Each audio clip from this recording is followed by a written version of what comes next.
নমস্কার, সকলকে আমার আন্তরিক ভালোবাসা, শুভেচ্ছা ও অভিনন্দন জানাচ্ছি। আজকে আমি একটি ছোট্ট ভিডিও তোমাদের জন্য নিয়ে এসেছি, যেটা বর্ধমান বিশ্ববিদ্যালয়ের অধীন সমস্ত কলেজের বিএ পাস অনার্স প্রথম সেমিস্টারের সকল ছাত্রছাত্রীরা উপকৃত হবে। এখানে এইএসসি L11 মিল বাংলা সাহিত্যের বোধ ও বিচার একটি পেপার তোমাদেরকে পড়তে হয়। এখানে দুটি একক রয়েছে। প্রথম এককে যে 5টি প্রবন্ধ পাঠ্যের বিষয় রয়েছে, সেই প্রবন্ধ পাঠ্যের বিষয় থেকে সমস্ত এমসিকিউ প্রশ্ন আমি তুলে দিয়েছি।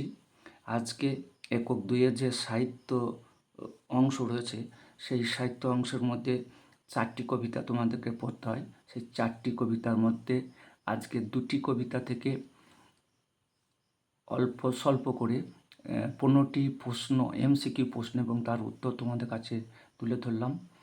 কবিতা দুটির নাম হচ্ছে বৈরাগ্য সাধনে মুক্তি, 30 সংখ্যক কবিতা, রবীন্দ্রনাথ ঠাকুরের লেখা। আর শতাব্দী সূর্য আজি, 64 সংখ্যক কবিতা, রবীন্দ্রনাথ ঠাকুরের লেখা। এই দুটি কবিতা থেকে 15টি এমসিকিউ প্রশ্ন এবং তার উত্তর আমি তোমাদের কাছে তুলে ধরছি, তোমরা দেখতে থাকো। প্রথমে বৈরাগ্য সাধনে মুক্তি 30 সংখ্যক কবিতা থেকে আমি প্রশ্ন এবং তার উত্তরগুলো বলছি। 1. নৈবেদ্য কাব্যগ্রন্থটি কত সালে প্রকাশিত হয়? নৈবেদ্য কাব্যগ্রন্থটি 1901 খ্রিস্টাব্দে প্রকাশিত হয়। 2. বৈরাগ্য সাধনে মুক্তি নৈবেদ্য কাব্যগ্রন্থের কত সংখ্যক কবিতা? এটি বৈরাগ্য সাধনে মুক্তির 30 সংখ্যক কবিতা। এইসব কবিতাগুলো থেকে শূন্যস্থান পূরণ করতে দেয় বেশি বেশি করে। কবিতার লাইনগুলোকে তুলে ধরে শূন্যস্থান পূরণ করতে দেয়। 3 ড্যাশ মোর মুক্তি রূপে উঠেবে জ্বলিয়া, এখানে ওই শূন্যস্থান পূরণ করবে মোহ মোর মুক্তি রূপে উঠিবে জ্বলিয়া। 4 তোমার মন্দির মাঝে, এই মন্দিরটি কি? তোমার মন্দির মাঝে, এই মন্দিরটা হচ্ছে এই বিশ্ব সংসার। 5 অসংখ্য বন্ধন মাঝে মহানন্দময়, মহানন্দময়কে? মহানন্দময় হলেন ঈশ্বর।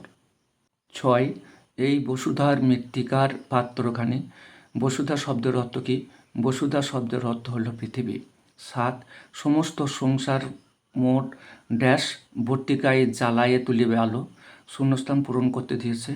ওই শূন্যস্থানে লক্ষ্য শব্দটি বসিয়ে শূন্যস্থান পূরণ করে দেবে। সমস্ত সংসার মোর লক্ষ্য ভর্তিকায় জ্বালায়ে তুলিবে আলো।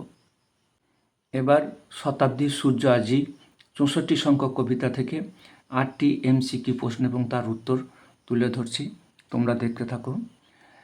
1 বুয়োর যুদ্ধ কত খ্রিস্টাব্দে হয়?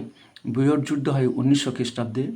2 বুয়োর যুদ্ধ ছাড়া 64 সংখ্যক কবিতায় রবীন্দ্রনাথ ঠাকুর আর কোন যুদ্ধে ব্যথিত হয়েছিলেন? জার্মান ও চীন যুদ্ধে। 3 আবার একটি শূন্যস্থান পূরণ আছে, ড্যাশ চিৎকারিছে জাগাইয়া ভীতি, শূন্যস্থান পূরণ করতে হবে। কবিদল শব্দটি দিয়ে শূন্যস্থান পূরণ করিয়ে দেবে। কবিদল চিৎকারিছে জাগাইয়া ভীতি। আবার বলছি, এখান থেকে এই কবিতাগুলো থেকে বেশি শূন্যস্থান পূরণ করতে দেয়। 4 শ্মশান ড্যাশ কারাকারি গীতি, কুকুরদের এই শব্দটি বসিয়ে লাইনটি শূন্যস্থান পূরণ করে দেবে। শ্মশান কুকুরদের কারাকারি গীতি। 5 জাতিপ্রেম নাম ধরি ড্যাশ অন্যায়, জাতিপ্রেম নাম ধরি প্রচণ্ড অন্যায়। 6 ভদ্রবেশী উঠিয়া আছে জাগি, ভদ্রবেশী বর্বরতা উঠিয়া আছে জাগি। 7 তুলেছে ড্যাশ ফনা চক্ষের নিমেষে, তুলেছে কুটিল ফনা চক্ষের নিমেষে। 8 নৈবেদ্য কাব্যগ্রন্থের 64 সংখ্যক কবিতায় কিসে কিসে সংঘাত বেঁধেছে বলে কবি মনে করেন? তিনি মনে করেন স্বার্থে স্বার্থে সংঘাত বেঁধেছে বলে কবি এখানে মনে করেছেন। বৈরাগ্য সাধনে মুক্তির 30 সংখ্যক কবিতা ও শতাব্দী সূর্য আজি 64 সংখ্যক কবিতা থেকে অল্প স্বল্প করে 7টি এবং 8টি মোট 15টি এমসিকিউ প্রশ্ন এবং তার উত্তর তুলে ধরলাম। যদি এই ভিডিওটি ভালো লাগে তাহলে প্রচুর প্রচুর করে লাইক, কমেন্ট ও শেয়ার করে দিও। অবশ্যই ফলো করো। সকলকে ধন্যবাদ ভিডিওটি দেখার জন্য।